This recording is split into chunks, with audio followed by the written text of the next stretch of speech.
Seja bem-vindo, seja bem-vinda a mais uma edição do nosso podcast Pilote a Sua Marca, onde eu, Líris Gonçalves, mentora de branding para executivos, mas só os especiais como a Karen, eu e o Zé Mário falamos sobre o mundo corporativo e todos os aprendizados para você conseguir crescer na carreira de uma maneira sustentável e feliz. Sejam bem-vindos, fiquem aqui até o finalzinho desse podcast, porque vão ter dicas fenomenais para a sua vida.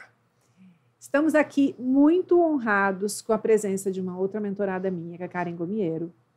E a Karen Gomiero tem uma trajetória muito incrível. Ela foi diretora de RH de empresas nacionais e internacionais, multinacionais.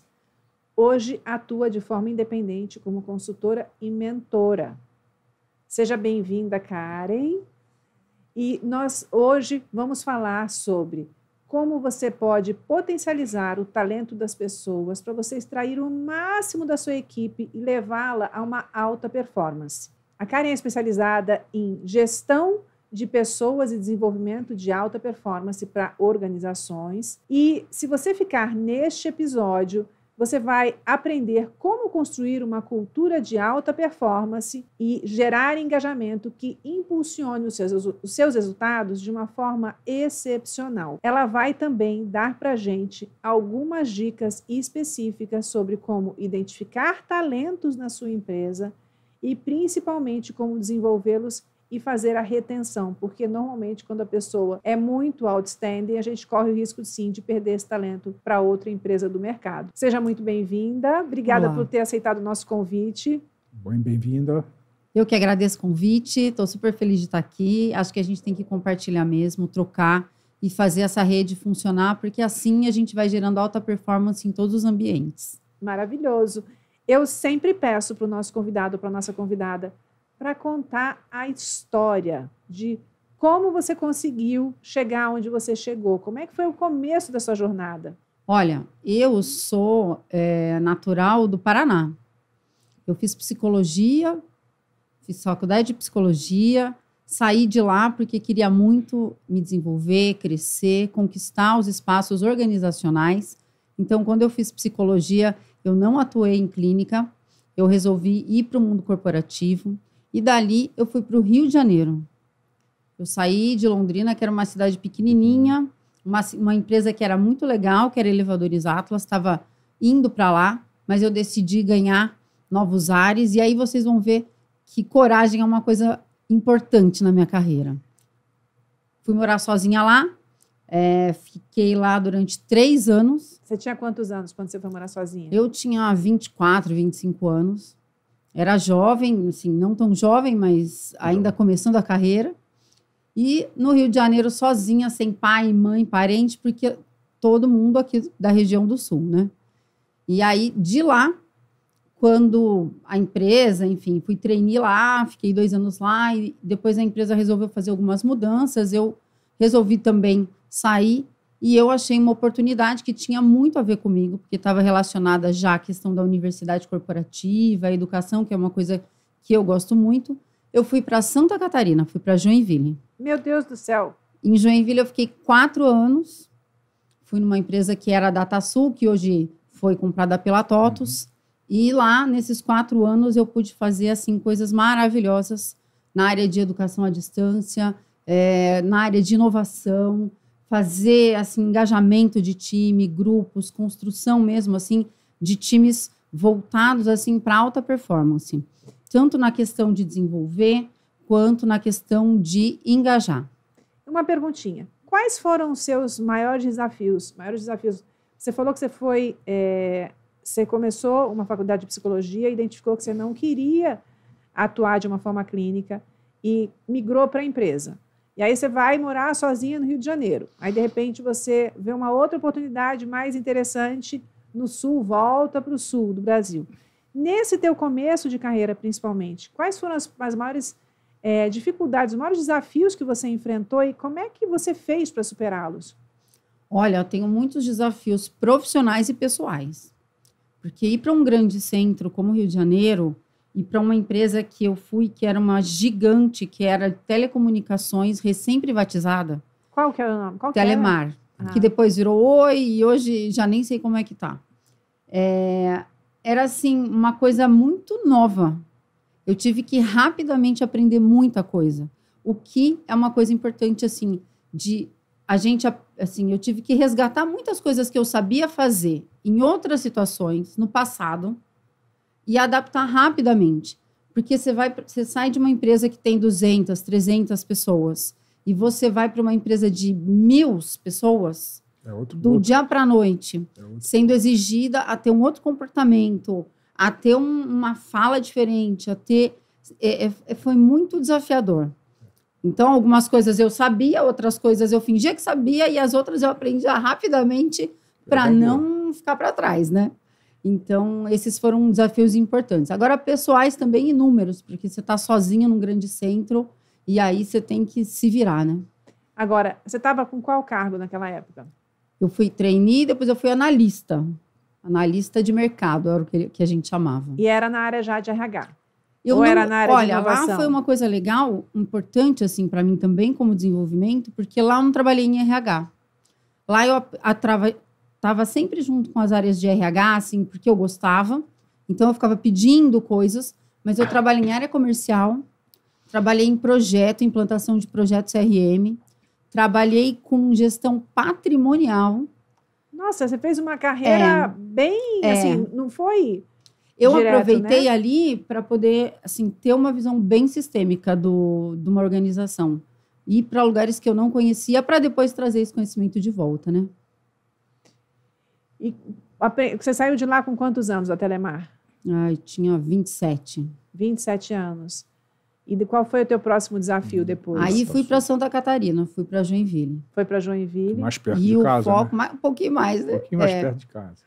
Aí eu fui com foco em universidade corporativa, que tinha tido essa bagagem na Telemar. Quando eu cheguei lá, foi a implantação da universidade, uma das primeiras do Brasil. Então, isso me deu uma boa visibilidade nesse sentido. E a DataSul, como tem muitas franquias e o público de implantação de software fica muito espalhado no Brasil, eles usavam muito o e-learning. Então, tinha plataforma, mudava de plataforma, fazia muito treinamento, fazia trilhas, roadmaps de treinamento, Olimpíadas de treinamento. Então, você fazia para as pessoas poderem se engajar, fazerem o trabalho, enfim. E aí, quando você via que precisava de dar um gás, você fazia uma Olimpíada. E aí, as pessoas iam pelo jogo, fazendo mais e mais treinamentos. A famosa gamificação. E olha que interessante, em que ano que foi isso? Isso foi em 2003. Imagina, em 2003 você já aplicava gamificação, que é um conceito que até hoje está super em alta, principalmente para conseguir, como você falou, motivar e engajar as pessoas. Sim. E você sabe que, para a minha carreira, isso é muito importante, porque quando eu fui para lá, eu era uma consultora o nome, né? Uma especialista. E a partir dessas ações de engajamento do time, de trazer as pessoas, enfim, rapidamente eu virei gerente. Então, assim, foi um salto mesmo. E qual é a dica? Não, isso é super poderoso. Você sabe que eu tenho um monte de gente que fala assim, Liris, qual é o segredo? Por que eu não consigo furar essa barreira? E aí eu explico do meu ponto de vista o que eu acredito que tem que ser feito. Mas eu queria ouvir de você, no teu caso, o que funcionou para você conseguir romper essa barreira? Eu acho que, assim, você ter experiência é muito importante. Mas também você olhar o contexto que você está e ver o que você pode fazer, aproveitar as oportunidades. Porque senão você fica sempre usando do passado. Exatamente. E você precisa usar o passado, que é importante, mas você precisa agregar o futuro junto. Então, lá tinham coisas importantes que, por exemplo, além da Olimpíada, que foi assim um marco, a gente fez evento, fez encerramento, eles tinham muito foco como precisava desenvolver software em inovação. Então, programa de inovação. Escreva seu projeto, vamos lá. Então, vamos fazer um programa. Eu fui até, como fala, anfitriã de evento em teatro para premiar os melhores projetos, enfim. Então, você tem que entrar, né, de acordo com o contexto que você tem. Tem pouco recurso? Vamos lá, vamos entrar no negócio. Tem que fazer alguma coisa diferente? Vamos ver o que as pessoas querem. E ouvir as pessoas, que é uma coisa muito importante também. Com certeza. Né? É o que você falou, as oportunidades aparecem, você estando preparado e tendo desenvoltura e a vontade de abraçar o projeto, as pessoas te absorvem. Vem aqui, toca, é teu. É isso mesmo. Olha, presença. Exatamente. E você, como diretora de RH, imagino o quanto você conhece desse assunto. Não sei se você coincide com a minha visão. Eu falo sempre que tem muitas pessoas que estão no corporativo e que brigam muito por uma determinada vaga, como se só houvesse aquela vaga no mundo. E aí, né, como eu falo, dá cotoveladinha no outro, né, fura olhinho, metaforicamente falando, porque essas pessoas não estão enxergando o número imenso de oportunidades que existe, tanto dentro da empresa em outras áreas, quanto, inclusive, no próprio mercado. Sim. E eu tenho uma frase que é do Walt Disney, que eu adoro, que é: você não tem concorrência na excelência. O que eu observo quando você conta essa tua história é que o que você fez? Você abraçou essa oportunidade com excelência. Você foi além de todos os seus limites. Você encarou um teatro, você encarou aprender gamificação, você encarou aprender uma série de coisas sobre inovação que não tinham nada a ver. Pensa na tua formação de psicologia, ou seja, não tinha nada a ver com isso, mas você falou, tá bom, é esse jogo que eu estou jogando agora, quais são as competências, comportamentos, aprendizados que eu tenho que desenvolver para conseguir me destacar. Então, você foi excelente, você entregou a mais. É isso mesmo.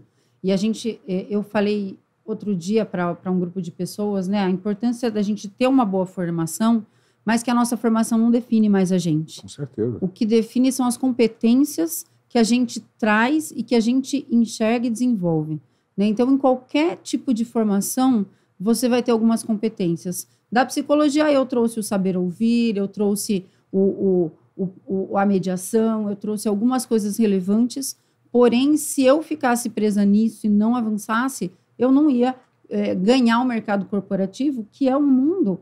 Por que eu falo hoje que eu trabalho com uma gestão estratégica? Que é o mundo do negócio. Com certeza. Então, o mundo de negócios, ele fala uma linguagem que ela tem que ser a linguagem do negócio, independente do tema que você for levar. Uhum. Explora um pouco mais isso. O mundo dos negócios fala a linguagem do negócio, independente do tema. Explica isso um pouco mais para a gente. Adorei.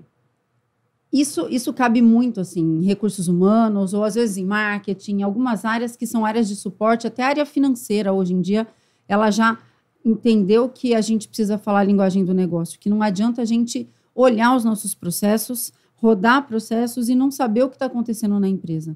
Se eu não tiver esse olhar, quando a gente fala de alta performance, a gente precisa saber o que é alta performance naquele negócio.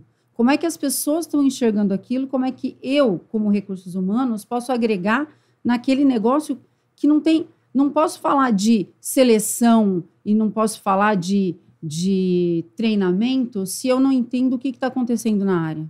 Eu fico deslocada, eu fico solta, eu fico falando sozinha. Agora, se eu consigo falar com a pessoa, onde é que eu vou melhorar você aqui? Quem é que são as pessoas importantes para você? Como é que eu te ajudo a sair desse patamar com o seu grupo e fazer o seu grupo ser um grupo que roda junto, que trabalha em equipe, que faz as coisas? Eu começo a agregar para o negócio, eu começo a trazer para eles o que é importante e eu não fico fechada no meu mundinho, olhando para regras e falando de coisas que ficam desconectadas, né? É fundamental o que você falou pelo seguinte, eu acho até um pouco, talvez segregacionista, que a gente tem o que a gente chama das áreas core da empresa e as áreas de apoio. Quando, na verdade, sem as áreas de apoio, as áreas core não rodam, concordo? Mesmo. Mas, na prática, quando a gente está falando de área de vendas, área comercial, área de compras, marketing, aqui é onde você gera a receita, atende o cliente, faz a venda, ali é que é vamos falar assim, é o core da empresa. As áreas de apoio têm que falar essa linguagem, têm que entender a necessidade daquele cliente, têm que entender as necessidades dos dois lados, de compras e vendas, que normalmente tem até interesses, às vezes, conflitantes, né? Porque, obviamente, quem está em venda sempre vai querer vender pelo melhor preço, quem está em compras tem a meta da lucratividade, não vai querer fazer isso, enfim, vai ter que buscar, vai ver a pressão para negociar melhor com os fornecedores. Mas é tão importante o RH ter a noção disso, porque eu já vivi momentos na minha carreira, em determinada empresa, que o RH não tinha, você falava com as pessoas que vinham atender, com os business partners, não tinham até o nível de pressão que a gente tinha, sabe? Assim, não entendiam o desespero, né, da área comercial, ou da pressão do resultado, e aí, de repente, vinha com aquele processo que era engessado e dava muito desespero, porque assim, do tipo, o Zé Mário tem uma expressão que ele usou uma vez no podcast que eu achei maravilhosa. Tá pegando fogo e vem com, sabe, contribui com um baldinho. Não um baldinho de água, um baldinho de gasolina, porque você já tá, que você não tá, sabe, você tá assim, estourando, precisando entregar resultado, depressão de resultado, depressão de cima, pressão de baixo, pressão de todos os lados, de repente chega e fala assim, olha, você vai ter que melhorar esse processo, você vai ter que corrigir isso aqui. Aí você fala, meu Deus do céu, agora eu vou parar de fazer o que eu tenho, né? Aquilo que se eu não entregar, eu vou morrer para atender isso aqui. Então, quando o RH entende as prioridades, entende como funciona o negócio, fica muito mais fácil. Eu já tive business partners, já tive oportunidade de trabalhar com o RH dessa forma, para que até o processo seja colocado, quando chegue, você entende que é uma coisa que vai ajudar.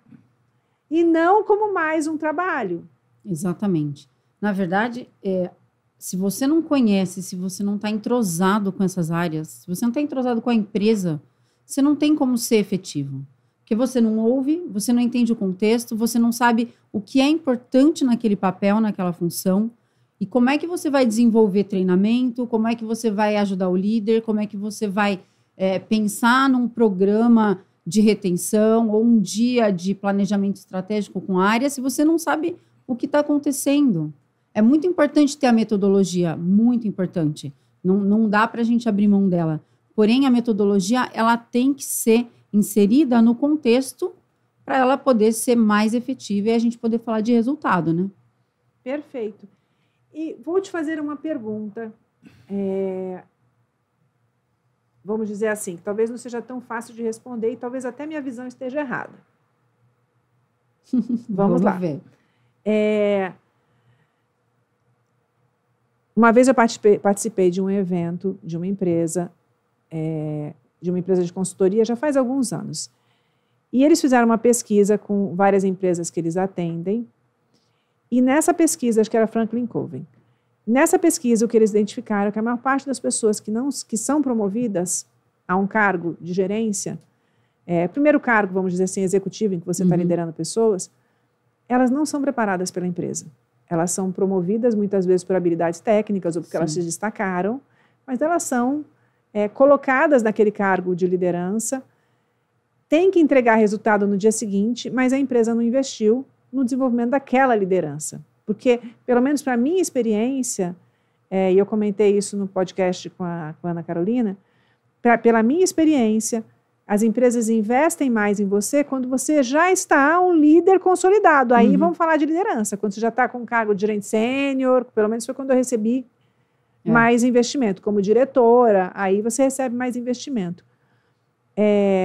Essa percepção que eu tenho e esse estudo falam a mesma coisa, ou seja, isso realmente acontece? E se acontece, por que isso acontece? Acontece, ainda acontece. Na verdade, eu também comecei a ver a preparação da primeira liderança, ou a capacitação, depois que você já é o líder na primeira liderança, deve ter de uns 10 anos para cá, talvez, não sei se tudo isso. Né? Então, primeiro você capacita tecnicamente, você vai nos especialistas, a hora que aquela pessoa fica um especialista maravilhoso, ele dorme especialista e acorda gestor. Que são duas coisas completamente diferentes, porque um sabe executar bem, diferente. O outro vai ter que fazer os outros fazerem. Que foi essa frase que eu ouvi. Primeiro cargo de liderança que eu ouvi foi assim, maravilha, agora eu não quero mais ser, assim, tipo, você é ótimo no que você faz, agora você vai ter que ser ótimo em fazer os outros fazerem. E aí a gente quer que a pessoa delegue, a gente quer que a pessoa dê feedback, a gente quer que a pessoa motive todo mundo, e isso não vai acontecer. São características bastante distintas de um profissional que é muito técnico para um profissional gestor. Exatamente. ele precisa, assim, ele pode ter algumas habilidades que o levaram até ali. Mas dali para frente é quando a gente precisa trazer para ele algumas metodologias, algumas técnicas, ajudá-lo a se sentir, né, na cadeira que ele está ocupando. E hoje em dia já está um pouco mais. Eu até vou para uma empresa agora de construção civil, agora no mês de novembro, fazer isso com primeiras lideranças. A empresa está crescendo horrores, tem vários supervisores comerciais e agora eles não sabem o que fazer. Estão enfrentando assim, desafios gigantes, porque são supervisores, têm que liderar equipes e não tem ferramental para isso. Então, aí estamos indo lá para poder ajudar.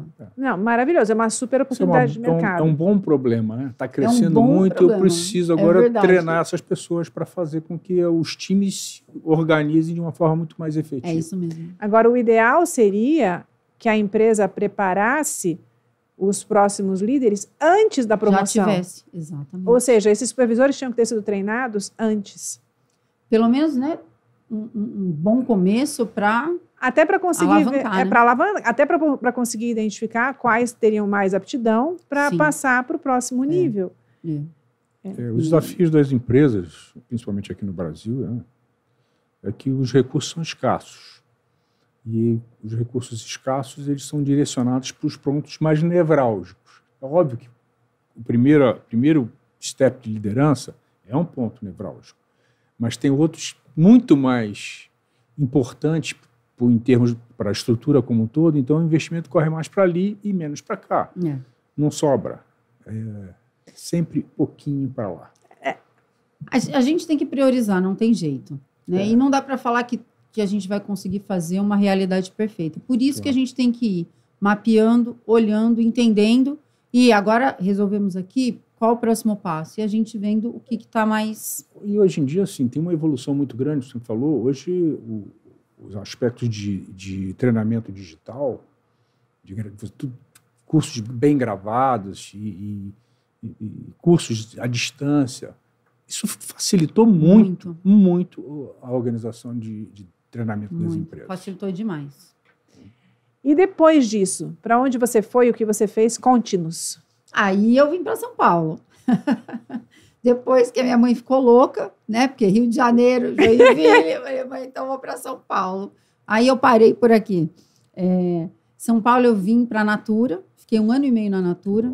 Eu não sabia em que ano que você ficou lá. Fiquei 2007, 2008. Vim para um projeto voltado para a liderança. Né? Então, era um projeto de desenvolvimento das lideranças. Eles tinham, naquela época, uma questão de expansão muito grande. Então, eles estavam indo para capacitar muitos líderes. Então, entrei nesse projeto e depois fiquei também na educação corporativa. A parte de educação, a parte de desenvolvimento sempre foram minhas veias mais fortes, assim, minhas tendências, assim. E ali eu fiquei com desenvolvimento também de competências, trilhas para as áreas. Trilhas, quando eu falo trilhas, né, é bem importante a gente pensar que é legal a gente fazer um treinamento na área, mas é importante saber, assim, para que estou fazendo aquele treinamento, onde é que ele vai ajudar e o que compõe mais naquele treinamento, sem ser só aquela coisa pontual que você nunca mais vai ver. Então, para uma pessoa estar na área, estar fazendo um papel dela, ela tem algumas coisas importantes. Se a gente consegue fazer uma trilhazinha que ela vai gradativamente ocupando, e hoje, como você falou, o treinamento online facilita muito, porque a gente pode fazer vários pedacinhos, a gente pode ir ajudando a pessoa a aprender e executar. Aprender e a executar, a gente solidifica isso, fica muito legal. Exatamente. Depois desse tempo, eu recebi um convite para ir para Suzano, que foi onde eu tive assim, mais tempo, porque fiquei 11 anos lá. Então, saí de lá em 2019. Lá foi um parque de diversões, eu podia dizer. Porque empresa, lá, né? Eu fiz tudo que você puder imaginar em recursos humanos. Trabalhei com facilities e eu pude, assim, desenvolver em todas as áreas. Porque aí eu saí só dessa parte de desenvolvimento, agreguei essa parte de business partner, de remuneração, de processos mais hards de recursos humanos. Eu pude vivenciar um pouquinho de cada um para poder uma super empresa. Atuar. E foi lá que você virou diretora? Lá eu saí como gerente sênior E depois fiquei um período que culminou com a pandemia como consultora, já tinha começado a carreira de consultoria. E aí, em 2002, voltei para o mercado como head de uma empresa multinacional de pisos e depois uma empresa de energia. Em 2022, agora resolvi, né? 2022, depois 2023 e agora resolvi voltar para o mundo da consultoria. Você participou de empresas importantes, né? Teve essa vivência empresarial de diversos tipos de negócio. E essa visão global, né, multinacional. Exatamente. Porque é diferente, né? Uma empresa multinacional, você fala de Brasil, mas você não consegue atuar só local. Você sempre está junto com o global. Então, você sempre tem uma interação, você sempre tem uma variável a mais, uma complexidade a mais de trazer o que vem de fora e adequar e depois isso devolver e fazer essa troca. Acho que quem não trabalhou em multinacional não tem ideia da complexidade de trabalhar com estruturas matriciais, com a história de você não ter um líder ou um chefe ou 2, 3 níveis acima que seja. Porque tudo você tem que alinhar com... Aí tem o local, tem o regional, tem o global, de cada uma das suas áreas. É um transatlântico, não é um barquinho que você consegue tomar a decisão e mudar. As diretrizes da matriz em termos de cultura, em termos de estratégia, que tem que ser, teoricamente, adaptadas para o Brasil, mas que tem um rumo maior, mundial. Então, sim, tem que ter. Mas não deixa de ser desafiador, porque existem as especificidades, e aí que entra a habilidade de negociar. Sim, de quem está na região, né, de quem está no país, porque assim, você aceita o que vem de fora, mas não dá para às vezes pegar o pacote 100%. Você tem que dar umas aparadas e vem a negociar. Tem que dar essa tropicalizada. E essa capacidade assim, de negociação e de apresentar o seu ponto de vista, apresentar de uma maneira assim, que você traga o cenário da onde você está, Brasil, e você mostre os impactos de fazer uma coisa ou outra, é uma habilidade que a gente desenvolve bem importante, assim. E eu falei aqui na abertura, eu prometi para quem está ouvindo a gente, ou vendo a gente, que você ia falar sobre como construir uma cultura de alta performance e engajamento. Se você pudesse resumir em uma ou duas coisas que são fundamentais para você construir essa cultura de alta performance e engajamento, quais seriam? Olha, eu traria 2 palavras importantes que elas vão puxar um mundo, mas é liderança e cultura. Liderança e cultura ainda são, né? Não sei se a gente vai ter novas coisas no futuro. Claro, a tecnologia é importante, enfim, mas estamos falando de pessoas. Então, falando de pessoas, uma liderança que saiba para onde está indo, que seja exemplo, que seja forte e que direcione esses caminhos e ajude as pessoas a irem. E uma cultura que, juntamente com isso, consiga trazer um olhar para a exigência, para a régua, para medir. Uma das dicas que eu vou dar daqui a pouco é quem não mede não gerencia, né? Então, isso foi uma coisa que eu aprendi a duras penas, né? Apesar da minha psicologia, a gente precisa ter, né, indicadores, uma cultura que olhe para resultados e pessoas. Ainda acredito que seja o que a gente vai levar para alta performance, para poder ajudar as equipes a estarem à frente. Com certeza. O que você não mede, você não melhora. Agora, até para quem está ouvindo, porque assim, a definição de cultura, ela é bastante ampla também. O que é a cultura da empresa no seu ponto de vista? É aquilo que a gente considera importante na empresa, o que a gente valoriza. Então, se eu sou uma empresa que realmente olho para as pessoas, eu vou ter como uma rotina, como um padrão de atuação, o feedback, a busca de capacitação, o treinamento. Se eu sou uma empresa que valoriza os resultados, eu vou ter indicadores claros, eu vou estabelecer metas. Se eu sou uma cultura onde a colaboração, né, que a gente fala tanto é importante, eu realmente vou priorizar projetos em que eu tenha pessoas diferentes na minha equipe, em que eu traga pessoas para a equipe e faça os projetos e valorize as pessoas conjuntamente, não só individualmente. Claro que eu reconheça méritos, mas se eu estou falando de cultura, são comportamentos que eu vou ter na empresa que vão mostrar que eu estou indo para aquele lugar. E a liderança é fundamental nisso, porque se a liderança não puxar, não defender e não mostrar a importância da cultura e dos valores da empresa, nem o outro cara. Exatamente. Existe uma dispersão. Existia uma visão, existe ainda algumas pessoas que falam que a maioria da empresa constrói a cultura. E na minha visão, na minha crença, nos autores que eu já vi, já li, eu vou para a linha de que a liderança é que puxa isso. Eu não tenho nenhuma dúvida. Não tem jeito. Não tenho nenhuma dúvida. A liderança, para mim, eu falo que são os valores que a empresa vive de fato. Porque não adianta nada você construir uma visão maravilhosa, teoricamente, né? Você entra, às vezes, na empresa, tem aquela visão que está escrita na recepção, né? Nós somos não sei o quê, ou então acreditamos nisso. Mas aí você vai conhecer as pessoas que trabalham lá dentro e várias começam a dizer, isso aqui é da boca para fora. Porque aqui no dia a dia, fala que é para cooperação, mas aqui no dia a dia um puxa o tapetinho do outro. Aí fala que as pessoas estão preocupadas com pessoas, mas aqui não investem, não tem budget para desenvolver. Então, a cultura são as entranhas que ficam expostas da empresa.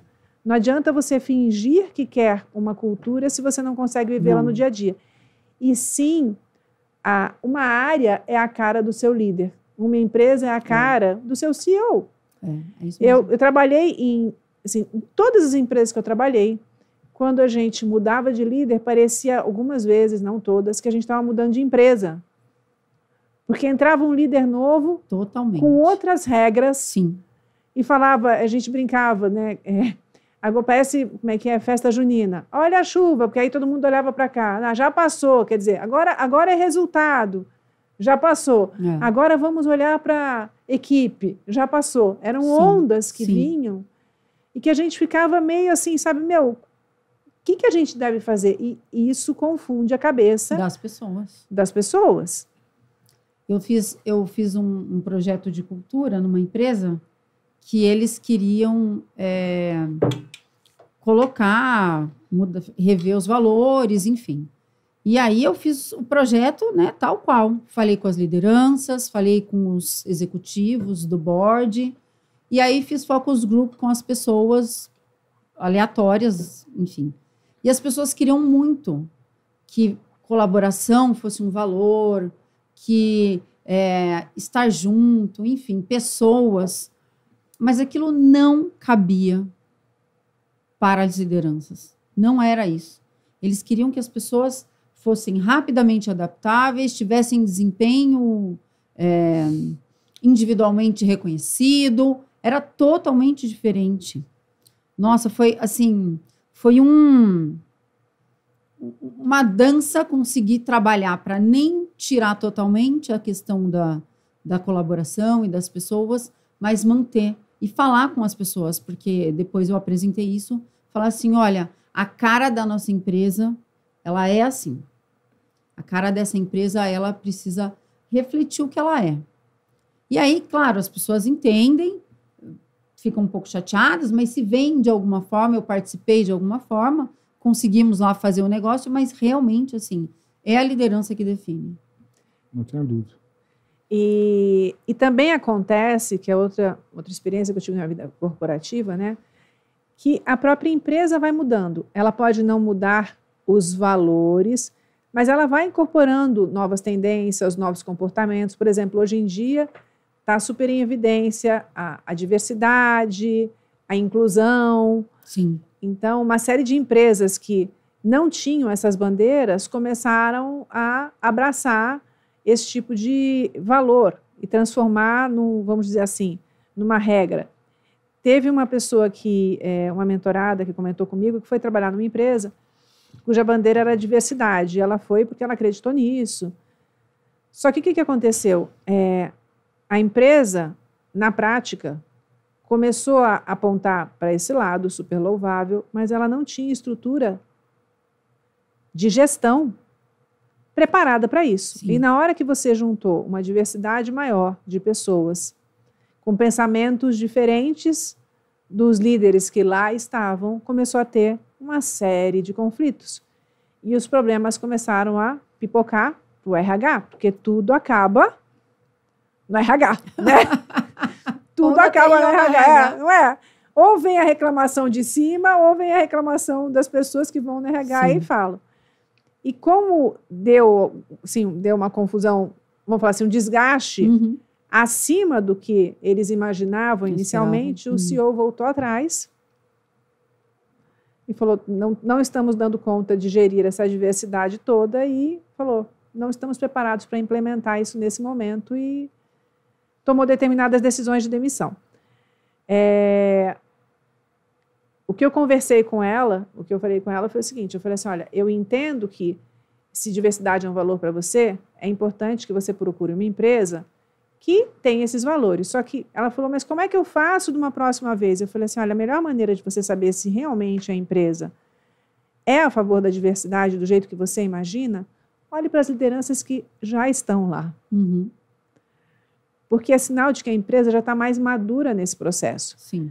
Se ela está ainda no início desse processo, tipo, ela teve a intenção de mudar a cultura e você está na primeira leva disso, você tem que ter consciência do risco que você está se envolvendo, porque o ideal é que a empresa te contrate pelas suas competências, porque eles precisam de você, e não só porque quer abraçar vamos falar assim, uma ideia, uma cultura de diversidade. Sim. Isso não vai garantir nem que o ambiente da empresa seja bom, e nem vai garantir que você seja bem-sucedida na posição que você está. Né? Eu tive o privilégio de trabalhar em empresas que sempre foram super diversas. A CIA, eu tenho muita admiração. Na época que eu entrei, já era uma empresa que tinha, assim, credos diferentes, cores diferentes, gêneros diferentes. Já tinha tudo, profissões diferentes. A gente entrava como trainee. Mas isso foi uma evolução. Eu entrei na CIA há muitos anos atrás. O teu já foi há muitos e muitos e muitos. Eu entrei há muitos anos. Muitos. Onde a gente era uma empresa que veio da Europa para o Brasil. Uma empresa que só contratava homens como executivos, como trainees. Isso foi na década de 80. Com uma cultura cristã, católica muito forte, os valores muito fortes. E pouco a pouco, nós éramos conhecidos como os Mormons. Nossa. Porque a gente andava de terno, ia lá para o Nordeste, de terno, gravava padrão, aquele padrão de terno escuro. E pouco a pouco as coisas foram evoluindo, foi abrindo também para entrar mulheres para serem executivas. Tinha sempre mulheres como secretárias, mas mulheres para ser executivas. Mas isso acontece. Mas eu entrei na CIA em 91, gente. E hoje em dia a CIA hoje realmente, inclusive, ela divulga. Entendeu e viveu. Divulga, né? Isso, essa diversidade. Mas ela fazia isso desde 1900. Eu entrei em 91. E era muito interessante o que as empresas estão fazendo hoje. A contratação era feita. Você entrava no programa de trainees, não importa se você era psicóloga, advogada, se você tinha feito comunicação e marketing, se tinha feito administração, engenheiro, tinham inúmeras formações. O que importava era o seu potencial e o teu perfil comportamental. E o resto, a capacitação técnica, eles faziam. Isso hoje eu vejo que é super vanguarda. Na época eu achava normal, porque eu estava lá dentro, mas hoje eu vejo que não é. Na época já entrava tudo quanto era tipo de gente, de gênero, foi o que eu falei. Tinha uma abertura que eu acho que era bastante moderna para a época. O que existia era, sim, você só podia chegar ao cargo executivo se você entrava como trainee, que depois, nos anos 2000, essa regra foi quebrada. Mas ela sempre esteve muito adiante do tempo. A Avon era The Company for Women. Então, também, quando eu saí da CIA e fui para a Avon, 70% do corpo da Avon era, de fato, mulheres, né, de mulheres. Então, ela falava que era uma empresa para mulheres, onde as mulheres eram a maior parte na liderança, inclusive vice-presidente. Tinha acabado de ter uma presidente na época que era a Eneida, acho que era Eneida que é o nome dela, que tinha chegado ao cargo de CEO.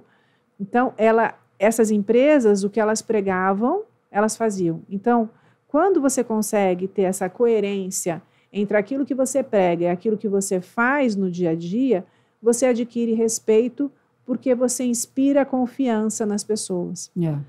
Né?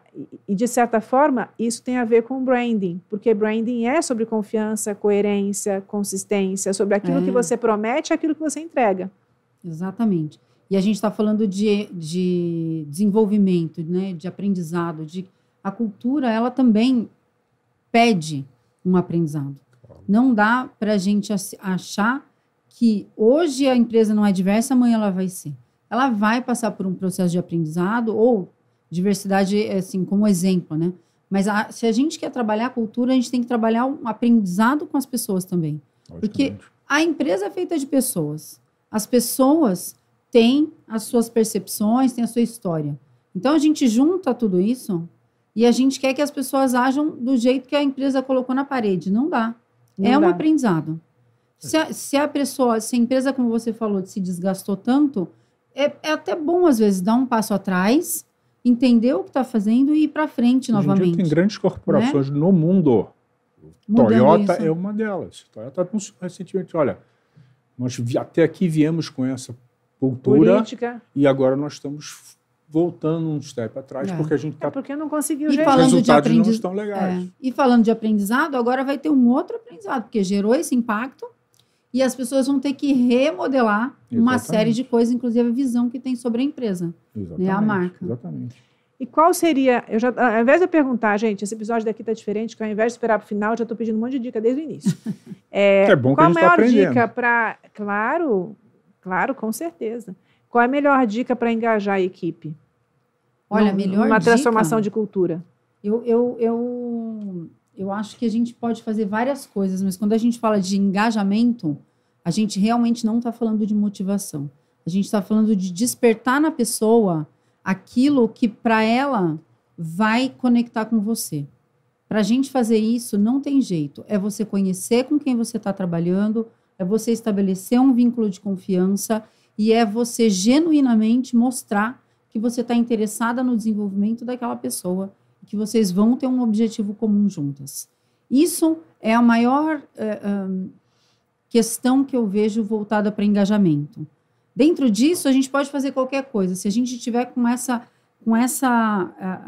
espinha conectada e presente, eu acho que a gente pode fazer aí qualquer programa. A gente pode fazer um programa de desenvolvimento, a gente pode fazer treinamento, a gente pode fazer um dia de comemoração, a gente pode usar de comunicação, a gente pode fazer inúmeras coisas. Mas a gente precisa identificar o que é importante para aquelas pessoas e o que traz elas a você todos os dias, né? Esse é o engajamento. Maravilhoso. Já estou anotando aqui, porque depois você vai ver o recap, vai ficar tão legal.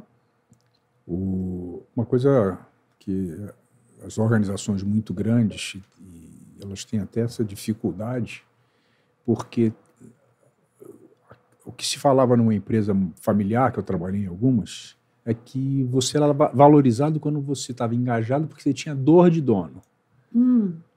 Então, você estava mais próximo das grandes decisões da companhia e você sentia, junto aos donos, aos gestores principais, aquelas dores e você absorvia aquilo como cultura e você se identificava. E eles identificavam em você que você era um cara engajado.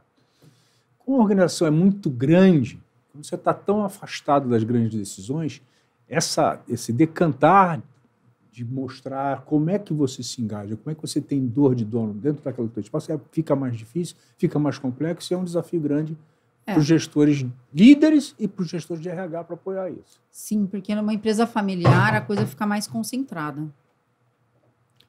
As coisas ficam mais claras e você já sabe que é o dono, o que ele precisa e para onde ele vai. Quando você dilui para 10 mil empregados, para 1.000 empregados que seja, para você conseguir trazer isso, exige um esforço. E aí, por isso que eu falei, mantendo esse esqueleto, a gente tem que fazer algumas ações, né? A gente tem que ter a comunicação muito forte, a gente tem que buscar ferramentas e processos que mostrem para as pessoas que nós estamos olhando para elas, a gente tem que fazer uma boa avaliação, a gente tem que ter a cultura do feedback contínuo e não uma vez por ano, a gente tem que mostrar no feedback o que é comportamental e o que é técnico, aonde a gente precisa chegar, mas a gente precisa construir isso muito junto para engajar as pessoas. Elas têm que sentir que elas fazem parte daquele ambiente. É o somatório dos resultados dessas partes, tanto em termos de humanos quanto materiais, tem que ser avaliados, medidos e dizer, olha, estamos no caminho certo ou não estamos no caminho certo. É isso. É uma diferença de uma empresa menor, uma empresa familiar é assim, é uma banda de jazz para uma gigantesca empresa com uma orquestra sinfônica. O processo é muito mais complexo. A gente, como área de recursos humanos, quando você enxerga um pouco dessa questão estratégica, você amplia um pouco o leque. Porque quando você fala, por exemplo, eu falei de gestão de desempenho. A gestão de desempenho, ela é igual para todo mundo. Ela tem os mesmos comportamentos, a gente é medido pelas mesmas coisas que são voltadas à cultura, os comportamentos da empresa. Mas para você que é da área de marketing, para mim que sou de RH e para você que é de comercial, aquilo vai entrar de uma maneira diferente. Claro. Né? O ponto de avaliação ali, a pessoa tem visão estratégica do RH, visão estratégica do marketing, visão estratégica do comercial, são diferentes. Lógico. É o que os gestores, os líderes sempre me perguntam. Mas como é que eu vou avaliar? Como é que todo mundo vai ser avaliado por visão estratégica, se a visão estratégica de cada um é diferente? Esse é um pulo do gato que a gente precisa ajudar. Né? Cada um vai olhar a visão estratégica dentro do seu negócio. E se todo mundo está olhando lá para o final, né? Se todo mundo está enxergando lá na frente onde aquilo tudo caminha junto. A clareza, né? Quando você tem a estratégia bem clara e o líder consegue definir aquela estratégia, repassar para que todos entendam que faz parte do time para atingir aquele objetivo, e as táticas estão claras. Se tudo isso estiver alinhado, todas as ações táticas vão levar para você concretizar aquela estratégia. E aí a RH começa a falar não só mais de comportamento, mas também de meta e resultado. Perfeitamente. E como é que você definiria o papel do RH com as tuas palavras?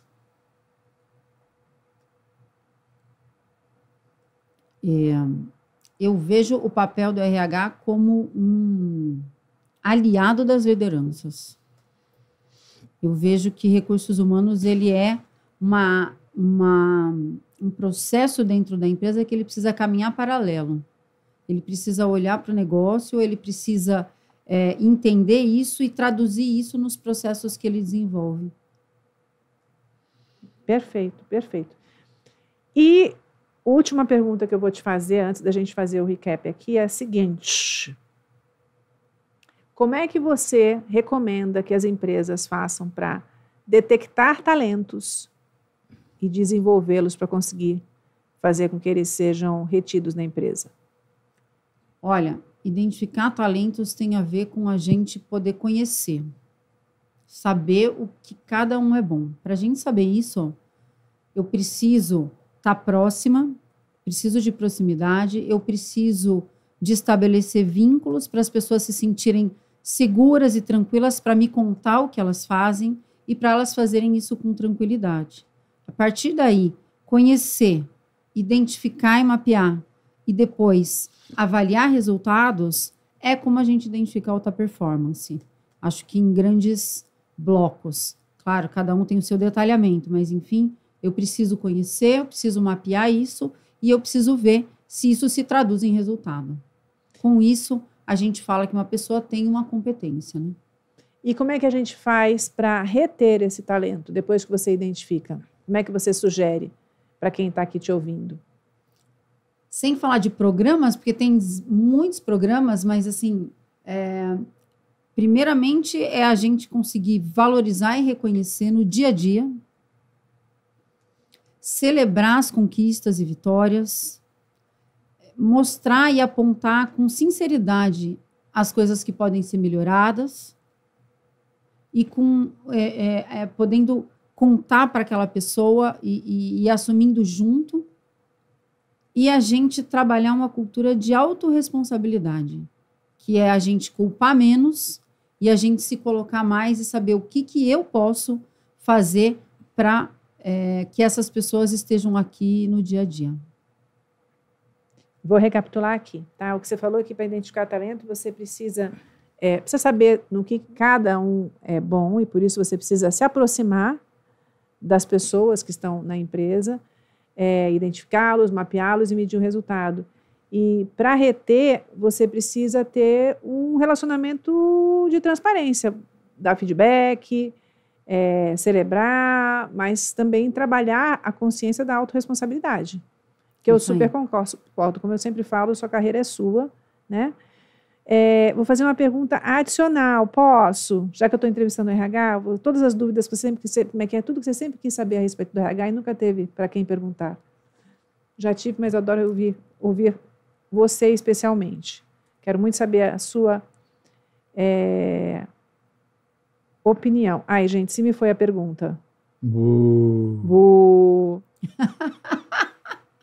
Eu esqueci o que eu ia perguntar, daqui a pouco eu pergunto. Ó, Deus não quis que eu te perguntasse, hein? Aquelas assim, a pergunta era meio cabeluda.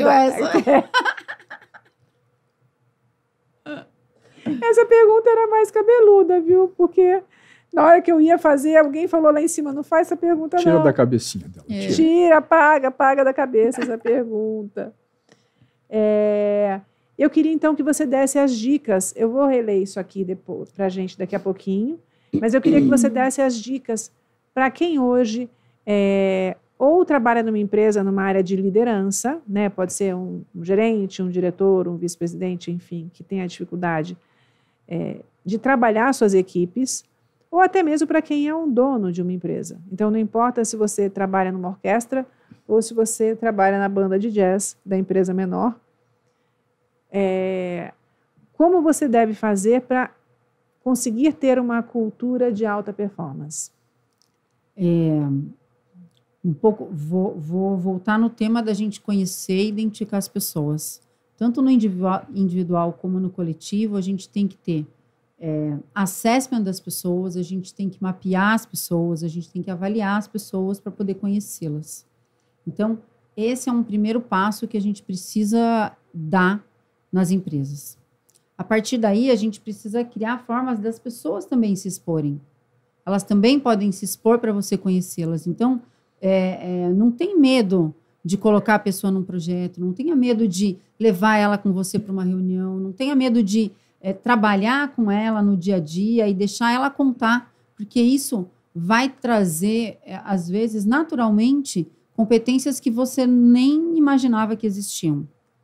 Então, você ativamente conhecer e mapear, você dá espaço para as pessoas se exporem e você avaliar os resultados de entrega dela. Eu acho que são as 3 dicas que você pode olhar e identificar a alta performance para depois você poder aproveitar as pessoas da melhor forma. Maravilhoso, maravilhoso. Quer perguntar alguma coisa? Aproveite. Não, acho que muitos pontos interessantes foram tocados aqui. Inclusive essa história da importância desse trabalho dos recursos humanos com avaliações, com assessment, com programas de exposição, porque, na verdade, você vai identificar os potenciais. Em primeira instância, o cara está dando resultado. O líder vai identificar, esse cara é bom, esse cara está dando resultado. Ele tem as competências organizacionais dentro da cultura, seja de relacionamento, de seguir regras, de ser exemplo, ser modelo, ser admirado. Sim. Isso tudo vai se refletir numa boa avaliação, em inseri-los em bons projetos. Porque eu sempre falo assim, você será promovido quando o chefe do teu chefe achar que você é bom.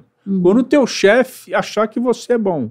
E quando as pessoas que estão do seu lado acharem que você está pronto para ser o chefe deles. É isso mesmo. Se você conseguir se adaptar nesse mundo, você vai evoluir na sua carreira. É Sim. a construção da carreira. Pilote a sua carreira. É isso mesmo. Você vai ter que fazer esse papel todo o tempo. Até que você seja o chefe do chefe do chefe, que às vezes é sempre muito difícil você ser o chefe.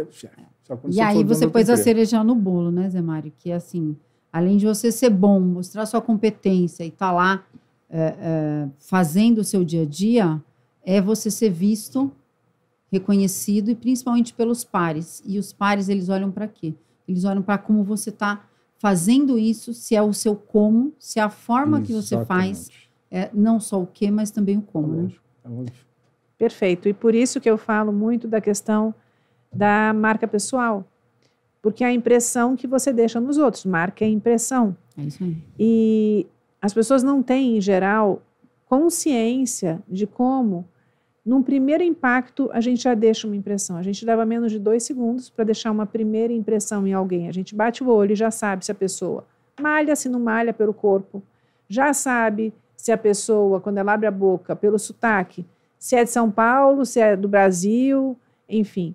Quando começa a falar, você pode identificar, inclusive, muitas vezes, o nível educacional, né? E até Sim. a profissão, dependendo dos jargões que a pessoa usa. Você já sabe até o que ela faz. Já sabe até o que ela faz, né? Que nem o Faria Limer da vida. Você já sabe até o que a pessoa faz. Então, a gente dá tantos sinais, só que a gente não tem consciência. Então, esses sinais, eles acabam não sendo estrategicamente pensados, não de uma maneira fake, mas de uma maneira que te aproxime dos teus objetivos profissionais. Trabalhados, usados. Trabalhados, exatamente, dos teus objetivos pessoais. Então, para você, inclusive, subir, para você ser promovida para um próximo nível, um exemplo que eu uso sempre é a história do restaurante. Você vai num restaurante, você vai no Figueira Rubaiá, não é só sobre a comida, né? É sobre o atendimento, a experiência, o ambiente, as pessoas que estão ali. Você não está indo só para matar a fome. Quando você contrata um profissional para ser um diretor, um vice-presidente, um CEO, não é só pelo resultado que ele entrega, o resultado já é obrigatório. Se você for pagar pela comida só do Rubaiá, você vai pagar 30, 40 reais, que é no máximo, assim, não vai custar mais do que isso. O que você paga mais pelos profissionais mais qualificados é a experiência que você tem com eles, a velocidade do atendimento, a educação, as pessoas que vêm, com as quais eles se relacionam, a forma como atende todo mundo, né? Qual é o preparo, qual é o nível de profissionalismo. Não é um restaurante despreparado, com atendimento do jeito que dá, enfim, é uma outra experiência que você gera. É isso aí. Então, quando se você quer intencionalmente mudar de cargo, crescer, você precisa trabalhar primeiro a tua mentalidade e depois trabalhar os teus comportamentos. Exatamente. E ser, na prática, vem a história da coerência, aquilo que você prega. Porque não existe nada mais danoso para uma imagem do que a decepção, que é quando você imagina que vem uma coisa e vem outra. Isso acontece com marcas, com empresas, isso acontece com pessoas. Sim. E a maior parte das demissões, queria que você me confirmasse, porque assim, tem a regra de novo dos estudos, né, que falam que 70% das pessoas são demitidas, não por problemas de capacitação técnica, mas sim de comportamento. E é verdade. É a tua postura, é como você está interagindo com as pessoas, é o quanto você consegue mostrar sobre o que você está fazendo, o que você pode fazer. Nada disso é o que você realmente faz, é o como você faz aquilo e como você está agregando naquela organização. Então, em resumo, é o comportamento. É isso aí. Como as pessoas te percebem. Isso. Que experiência você gera quando você interage com aquela pessoa, né? Aquela memória com significado das famosas palavras que vão associadas ao seu nome quando você não está presente na sala. Porque a gente vai rotular. Porque é feio rotular, é feio julgar. É inerente do ser humano, porque é uma questão de autoproteção. Faz parte da vida. Então, que a gente consiga escolher de maneira intencional quais rótulos a gente quer levar e que a gente não só, como eu falei, queira ser assim, mas que a gente pratique esses comportamentos e essas virtudes no dia a dia, que acabam virando a sua marca. É isso aí. Né? É sobre isso. Eu vou aqui falar um resuminho de tudo que a gente disse. E tem muito ouro aqui. Tem muito ouro aqui. Você começou falando para a gente que é preciso saber resgatar os aprendizados do passado para enfrentar os novos desafios. Achei lindo, porque foi isso que você fez. Eu sou um ser humaninho que escolheu mudar, né? Eu escolhi mudar de segmento, de empresa, de país, e eu vou te falar, você também.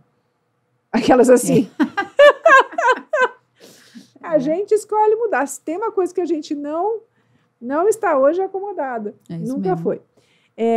Usar a sua experiência a seu favor e saber aproveitar as oportunidades. Entrar de cabeça, encarar. Na excelência, não há concorrência, que foi o que eu falei. A formação é super importante, mas são as competências que você desenvolve ao longo da tua jornada que fazem a diferença, como essas que a gente acabou de comentar sobre a marca pessoal. O mundo de negócios fala a linguagem do negócio, independente do tema. Então, se você trabalha dentro de uma empresa, você tem que entender da empresa, do negócio da empresa, o que ela vende, qual é o cliente, como é que a banda toca, principalmente se você estiver numa área de apoio, como a área de RH, porque senão você fica um ET.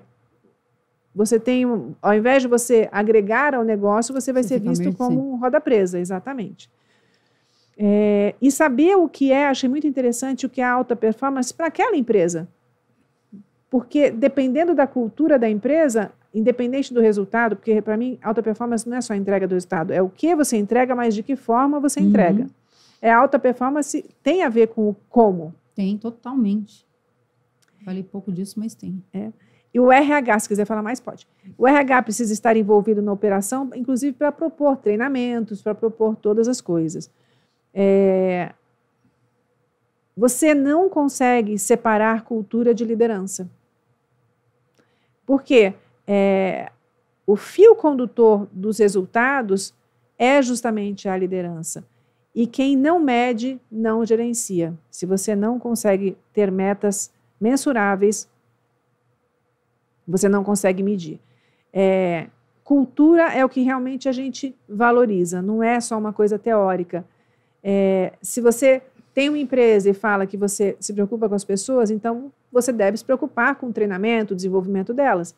Se você se preocupa com resultados, então você deve ter metas claras e cobrá-las.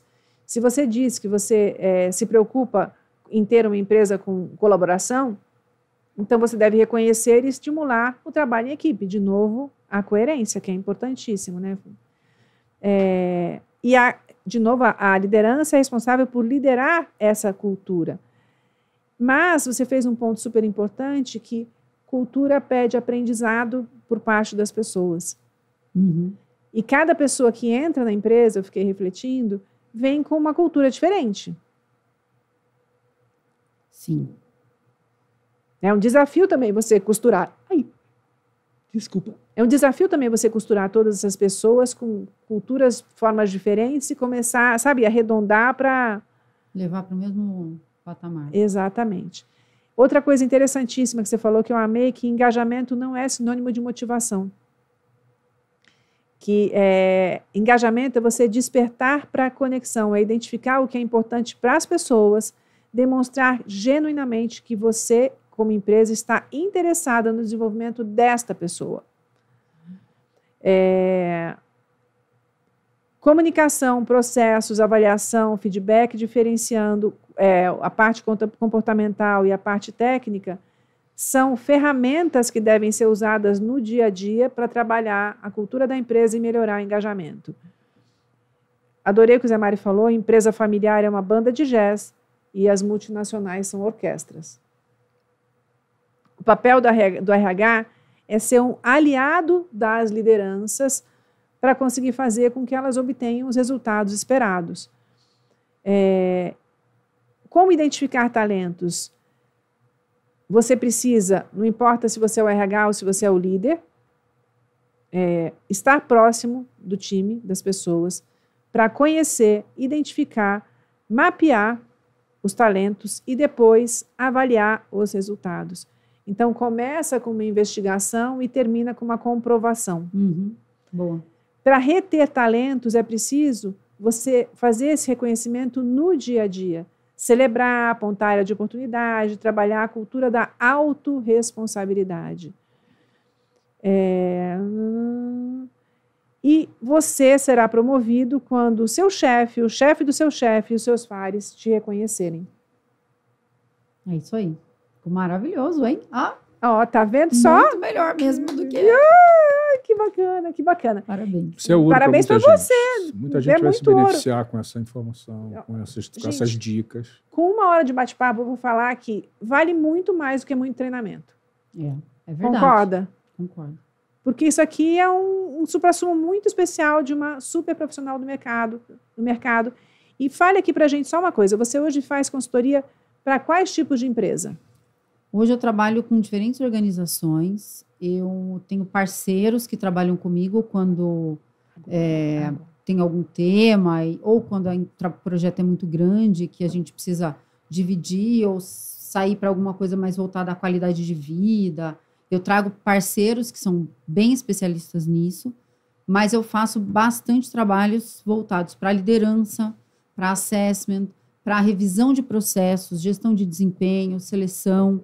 Eu faço revisão de todos os processos de recursos humanos e trabalho com mentoria de lideranças ou de times também voltadas para que eles possam olhar um pouco dessa questão comportamental deles e o que eles podem evoluir para chegar num nível de alta performance que eles desejam e que a empresa espera deles.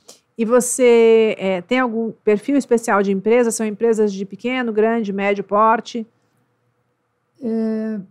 São empresas de médio porte, médio a grande.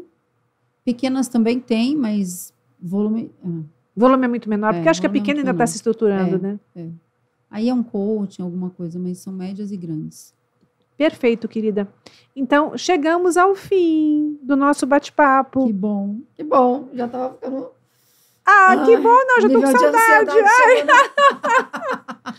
Não foi tranquilo? Não, uma delícia. Foi. Mas vocês viram que eu disparei um pouco. Não tem problema. Mas isso é bom, uma conversa bem descontraída e colocando as coisas que se vive, que você pensa. Legal. Então, vou fazer a chamada final, né? Se você ouviu, se você chegou até esse se você chegou aqui até o final desse podcast e curtiu, compartilhe com outras pessoas que precisam aprender aqui com a Karen, aprender com a gente, todo esse conteúdo que pode, de fato, transformar a mentalidade e a carreira dessas pessoas.